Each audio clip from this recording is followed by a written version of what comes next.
general, Mkhwanazi from Northwest. That's a first intro. I don't know the person, I don't have his number on my phone, nothing. An internal attempt to discredit you through defeating the end case. Yeah, that's what he said. It's a second message that came 3 minutes later, 16:17. An internal attempt to discredit you through a defeating the end case. It ended there. I did not respond until the following day when I saw the message on the 1st of October. I responded. My response was that, morning, sir, what are you talking about? What defeating case are you referring to? And who is behind that? That's a question I asked him. And that was about 7:44 in the morning, the following day, which was on the 1st of October. On the same morning, in the same minute, he responded by writing a word thanks, I assume, but without his TH and X. Thanks. And from there, same time, he sends me a KZN factual report. A factual report which is a report that, assuming, was drafted by the commander that was on the crime scene on the eve of that attempt arrest of that prison official. And this was directed to the provincial commission, which I never received.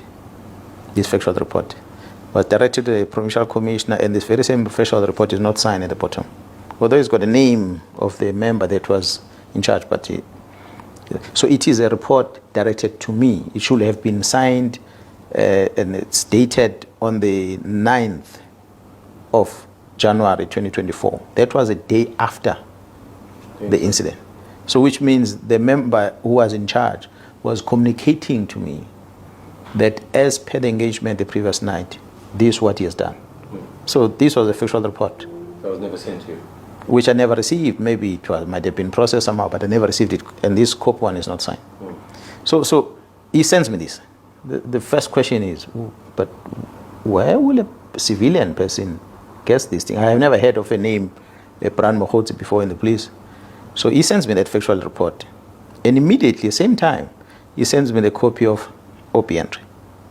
So someone took a photo of that OP entry, which is accompanying this report, which basically contains the same thing as 2 pages of the OP entry, containing the same thing that is on the OB.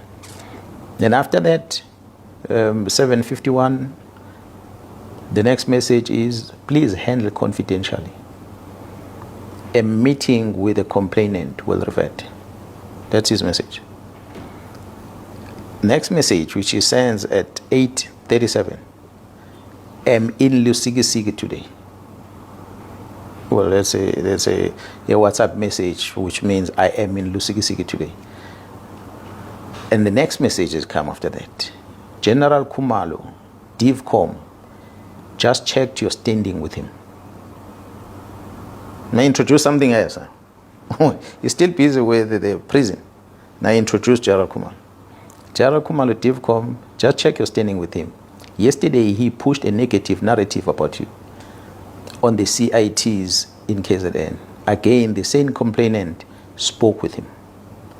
And then from there, he attaches a screenshot of a presentation, assuming was a confidential meeting, this one, which a crime intelligence was presenting their policies.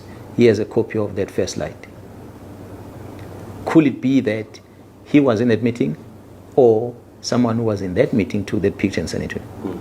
Well, I didn't know. So this was to him to prove that I must trust him because he's making a reference to crime intelligence.